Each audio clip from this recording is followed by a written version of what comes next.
Good evening, ladies and gentlemen. Welcome to Freedom Forum of Orange County. This is July 2nd, 2014. Tonight, I'm proud to present to you Steve Jackson, who's going to speak to us tonight about celebrating the Independence Day. And the topics will be on the Constitution, laying the foundation, and organizing the powers. At this time, I'd like to bring Steve up and present his program. Welcome him.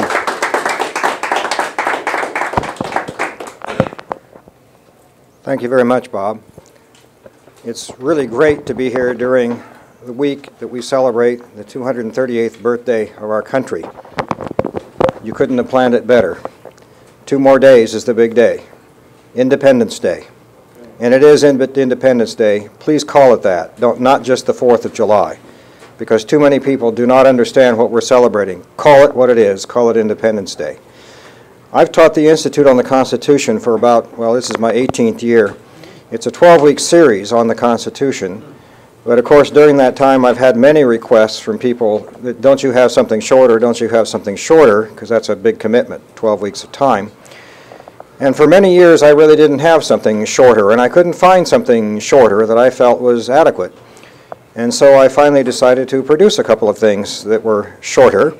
Tonight you're going to see a presentation on the Declaration of Independence, appropriately enough, and then we'll have a short break and some questions, and we're going to have another presentation on the Constitution.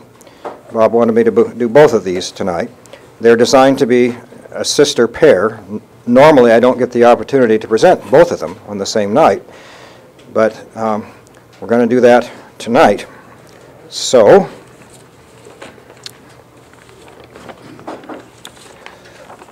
let's begin. On July the 2nd, in 1776, as the British fleet arrived at New York, Congress declared independence when Richard Henry Lee's resolution was adopted by 12 of the 13 colonies. New York did not vote. On July 3rd, 1776, John Adams wrote to his wife Abigail, reflecting on the importance of that day. He said, "The 2nd day of July, 1776, will be the most memorable epoch in the history of America. I am apt to believe that it will be celebrated by succeeding generations as the great anniversary festival. It ought to be commemorated as the day of deliverance, by solemn acts of devotion to God Almighty. It ought to be solemnized with pomp and parade, with shows, games, sports, guns, bells, bonfires, and illuminations, from one end of this continent to the other, from this time forward forever." You will think me transported with enthusiasm, but I am not, and we'll look more into some of the correspondence between John and Abigail Adams in a moment. July the 4th, 1776, Congress officially adopted the Declaration of Independence. Only John Hancock, as President of the Continental Congress, and Charles Thompson, as Secretary, signed the original, thus making it a legal document.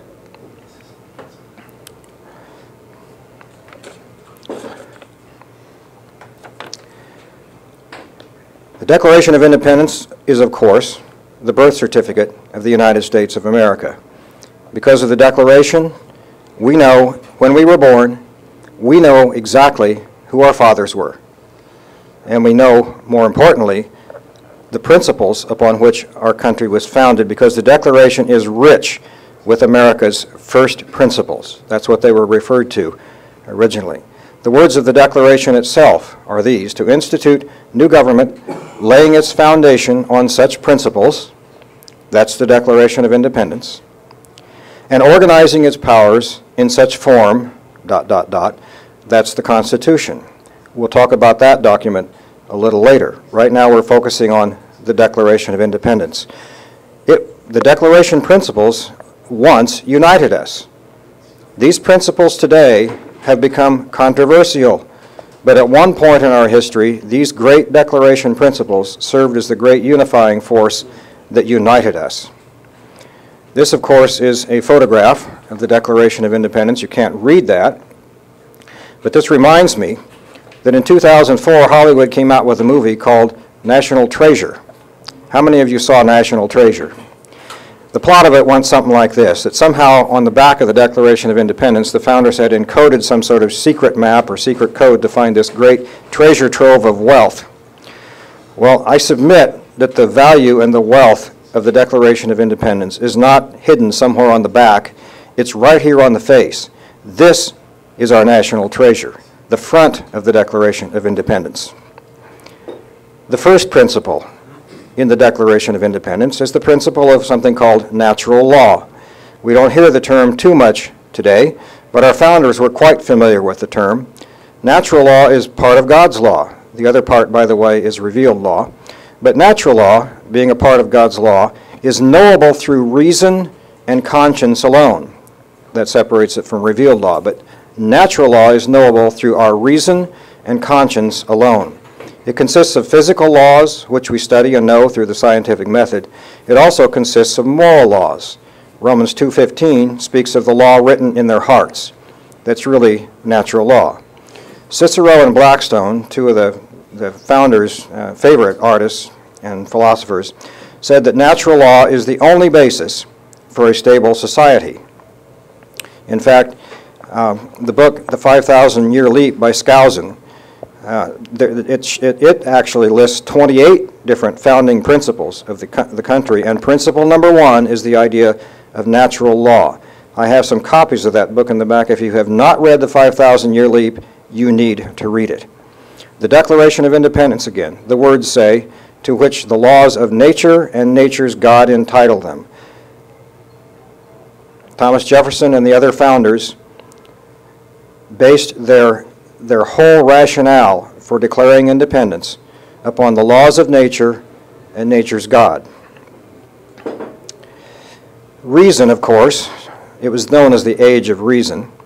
Reason says there must be a creator and lawgiver. That's what natural law does. Through man's reason, he observes the universe, the order of things, the beauty of things, and from that determines that there must be a creator or lawgiver. George Washington said, "It is impossible to reason and not arrive at a supreme being." Wernher von Braun, the father of our space program, said, "One cannot be exposed to the law and order of the universe without concluding that there must be a design and purpose behind it." Principle number 2, God is. We could stop there, but actually the Declaration goes on to say that God is our creator, our judge, and our protector. These are the words. We hold these truths to be self-evident, that all men are created equal, and that they are endowed by their creator. So God is our creator. It says so in the Declaration. He is our judge. Near the end of the Declaration, we find these words, appealing to the supreme judge of the world, capital S, capital J, for the rectitude or rightness of our intentions. And finally, he is our protector. The Declaration closes with these famous words, with a firm reliance on the protection of divine providence, we mutually pledge to each other our lives, our fortunes, and our sacred honor. You see, the Declaration of Independence not only declared our independence from the mother country, it declared our dependence on Father God. Principle 3, God invented the idea of nationhood. The Bible tells us so. In Genesis 11:8, we find these words, "So the Lord scattered them abroad from Babel over the face of the whole earth."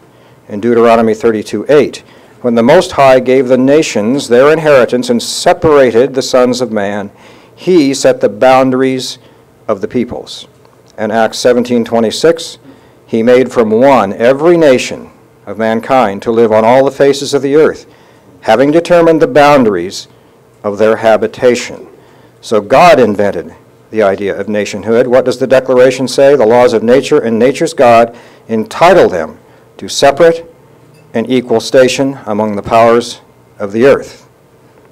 Principle 4, the idea of absolute truth.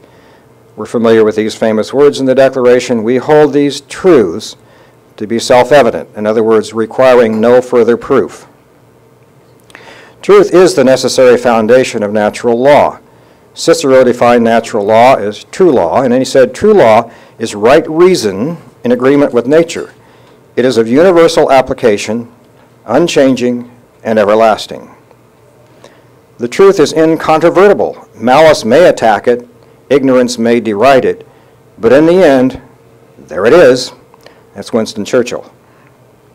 Principle 5, man was created, not evolved. Again, the words from the Declaration that all men are created. George Washington said, "It is impossible to account for the creation of the universe without the agency of a supreme being." Again, that's natural law at work. Webster's 1828 American Dictionary of the English Language is the dictionary to use if you're studying the founding era. I have a copy of it here. The Foundation for American Christian Education a number of years ago issued this reprint. I highly recommend it to any serious student of America's early history. It was published in 1828. It was the first dictionary published in this country. We had been using England's dictionaries up to that time. And it's unique for a whole bunch of reasons. But it's an important dictionary because it captures the meaning of the words as used and understood by the founders, the men who gave us these documents. And in this dictionary, nature is defined, says it's a noun. First definition is a word that contemplates all the works of God. The second definition, part of that definition, the opinion that things are produced by inherent powers of matter independent of a supreme intelligent author, is atheism. So the idea that man was created and not evolved comes right from the Declaration. Principle 6, all men are equal before God. The Declaration says that all men are created equal. Therefore, natural law requires men to be equal in the eyes of the law for the protection of their rights. We all know that men and women throughout the world are not 100% equal in every capacity. Some of us are more beautiful than others, some of us are stronger or more athletically inclined, some are more academically inclined. We speak different languages, we have different tastes. We're unequal in many, many, many ways. But before God, our Maker, we are all equal. And natural law, being of God, requires that all men be seen as equal in the eyes of the law for the protection of their rights. Thomas Jefferson said, "No man has a natural right to commit aggression on the equal rights of another, and this is all from which the laws ought to restrain him." Now, it has to be recognized that in the early days of our country, we didn't fully solve the issue of slavery. We didn't fully incorporate the concept of total equality into our laws. It must be recognized. However, it's important to know that equality in natural law is what motivated the abolition societies and eventually did away with the institution of slavery in this country. Principle 7, real rights come from God. What does the Declaration say? They are endowed by their Creator with certain unalienable rights. We're going to look more carefully at some of these phrases. Sovereign powers and rights flow directly from God to individuals. God deals with us as individuals, okay? And individuals enjoy God-given rights by virtue of the fact that they are created individually in God's image.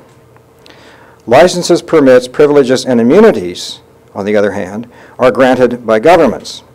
And hence, licenses, permits, privileges, and immunities may be revoked by governments. But here's an important distinction about rights. Governments may not revoke rights because of their source, capital S, in natural law.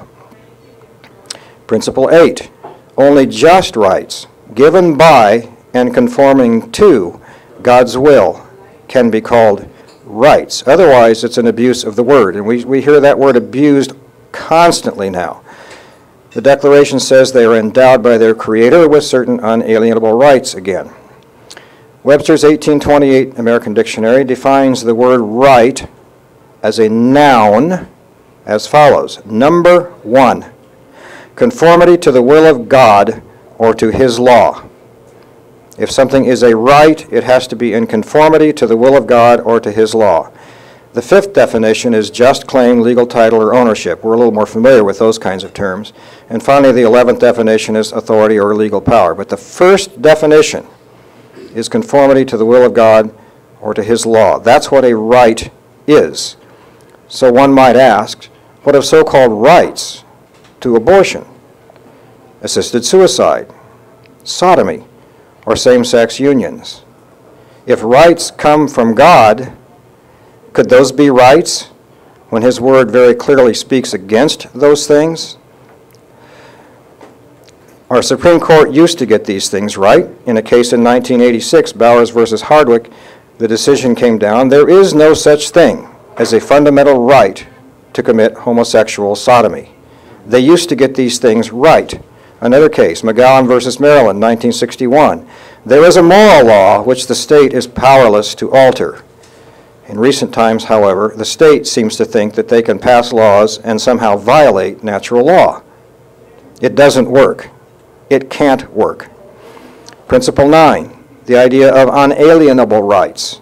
Again, the words are endowed by their creator with certain unalienable rights. Now, unalienable is another one of those words that we don't hear a lot about today, and most people think they know what it means, and they're usually just about half right, but they miss the other half. The root word is lien. Okay? Webster's dictionary tells us that a lien is simply a legal claim. If you have a mortgage on your house, the bank has a lien on your property. If you default on your mortgage, they have a right to seize the property. It's a legal claim. If something is alienable, that means that it may be sold or transferred to another. Land is a good example, or your house. It may be sold or transferred to another. On the other hand, if something is unalienable, and incidentally, inalienable means the same thing, it means that it is not alienable, that cannot be alienated, may not be transferred as unalienable rights. Webster uses that right in his definition. Suicide is illegal. Why? Because suicide is illegal under natural law because life is an unalienable right, cannot be alienated even voluntarily. That's the half that most people don't get. They think that an unalienable right is something that cannot be taken away. True. Furthermore, it cannot be voluntarily surrendered because that is the very definition of unalienable, the title to which cannot be transferred. That's what it means.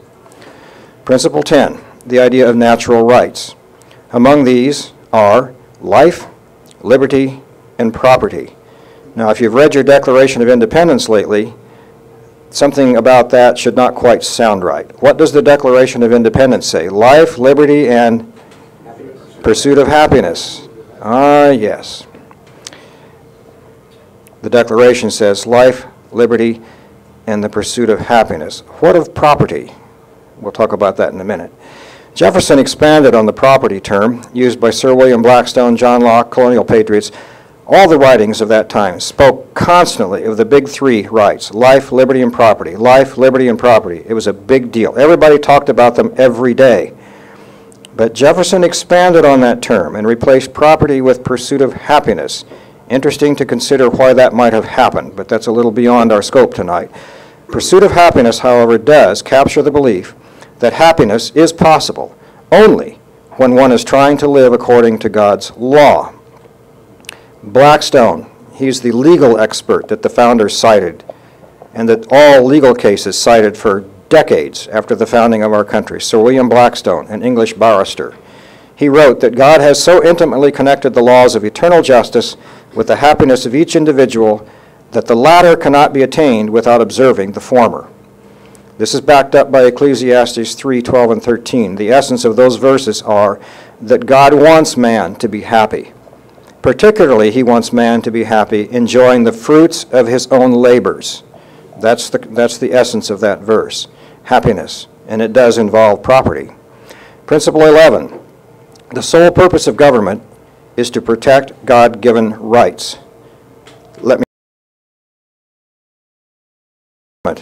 Is to protect God-given rights. Where in the world did you get an idea like that?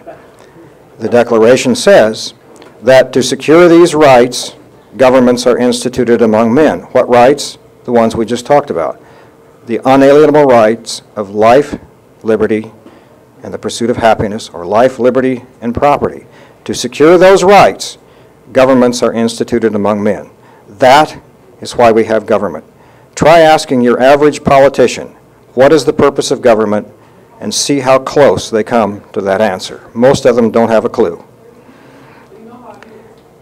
The commandments hold a very strong message here. The commandment, "You shall not murder," implies a right to life, does it not? Okay. There's another Bible verse, 2 Corinthians 3:17, that says, "Where the Spirit of the Lord is, there is liberty."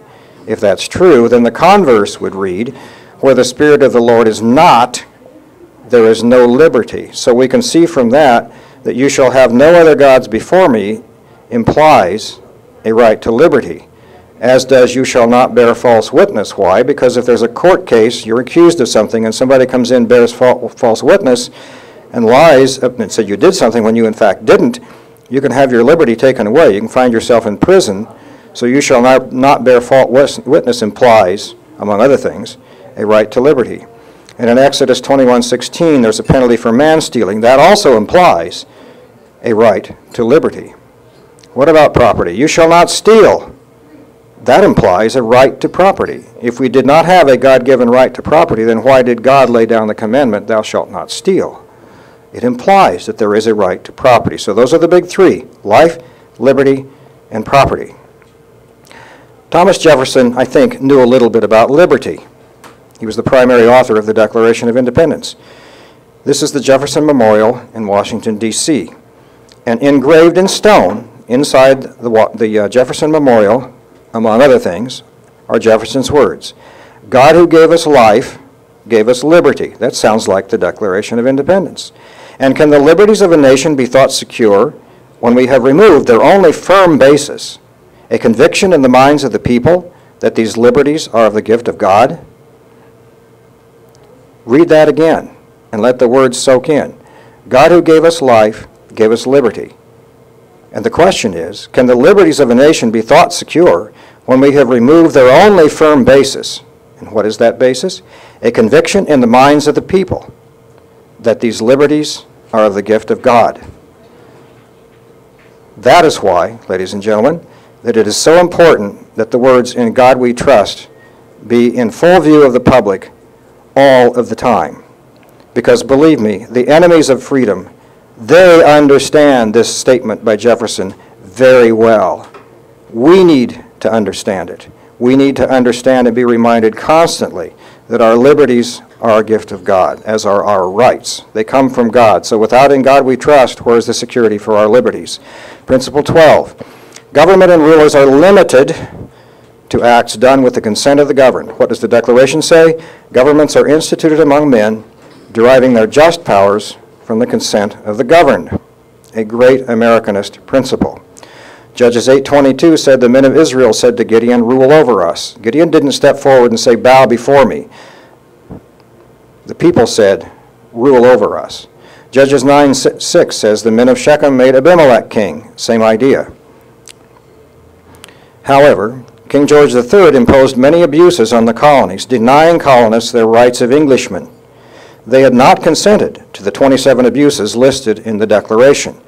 In this presentation, we don't go through all of those abuses, but this list of 27 abuses served as a template for crafting many protections placed in the Constitution 11 years later. I have a separate presentation, which I'm not doing tonight, but the essence of it is that it looks at all 27 of those grievances and shows how the founders, 11 years later, built protections into the Constitution to see that those abuses never happened here. And finally, Principle 13. Tyrannical governments may justly be altered or abolished. What does the Declaration say? Whenever any form of government becomes destructive of these ends, it is the right of the people to alter or to abolish it and to institute new government. America's war for independence really wasn't a classic revolution. The colonists did not seek radical changes in their form of government. They only wanted a redress of grievances because the government of King George III had abused, not secured, their natural rights. But the story of the tyrant Queen Athaliah, which is found in 2 Chronicles 22 and 23, illustrates a biblical concept of lawful revolution, waged after she violated God's covenant laid down in Deuteronomy 17 and 29. And if you want more of the story, you'll have to go to the Bible and read the story. But the essence of lawful revolution goes something like this. if, through acts of tyranny, the highest rulers in a country forfeit their right to rule by violating the covenant, our Constitution, with the people, then lower officers can declare a change of government. The people can resist tyrants only through lawful representatives. Lower rulers must act to defend the covenant or compact of government. That's something called interposition. Then the people, in self-defense of their rights, may use force, if necessary, to remove the tyrant from office, but only under the direction or authority of lawful rulers. That's what the Continental Congress was all about. The people that met and authored the Declaration of Independence were the legally authorized representatives of the people, lower-level officials who were sent to interpose on behalf of a high tyrant, in that case, King George III. This comes, by the way, from a fine book called Defending the Declaration by Gary Amos. Many of these concepts in the Declaration and their biblical basis are found in that book. I highly recommend it if you really want to take on a serious study of this. This lawful revolution theory is the final stage of interposition. So, John Adams, not Jefferson. Following the signing of the Declaration, John Adams wrote to his wife Abigail, "I am well aware of the toil and blood and treasure that it will cost to maintain this declaration. Yet through all the gloom, I can see that the end is worth more than all the means." In another letter, Adams' letter to Abigail, April 26, 1777, he writes, "Posterity," that's us, "you will never know how much it cost the present generation to preserve your freedom. I hope you will make a good use of it. If you do not, I shall repent in heaven that I ever took half the pains to preserve it." This is a familiar object. There are only 13 stars in this flag. There are now more stars, but there are still 13 stripes, like the original. So the next time you see the 13 stripes in the flag, let them remind you of these 13 declaration principles. Natural law, God as sovereign over all, national sovereignty, God's idea, the idea of truth, creationism, equality, the source of our rights, God himself, real rights as opposed to phony rights, what the word unalienable means, natural rights, the outgrowth of natural law. What is the purpose of government? Government by the consent of the governed, and what a lawful revolution is all about. This all can be summarized nicely with something called the American view of law and government. And by the way, there are handouts in the back. There's a couple of pieces of paper. Those are free. You can take those with you. And one of the handouts contains this information. First, there is a God, the God of the Bible.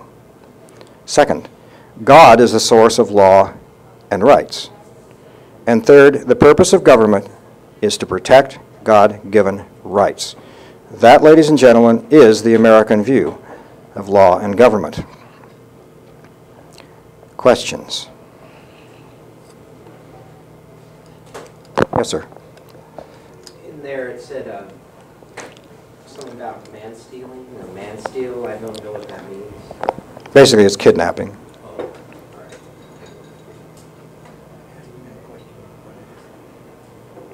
Anybody else? I think most of the questions will come after the Constitution presentation. We're going to take a break in just a second before we get into that one. Any other questions? Okay, we'll take a short break here in 5 minutes or so, and get up and stretch your legs, and we'll see you back here in about 5 minutes. Thank you.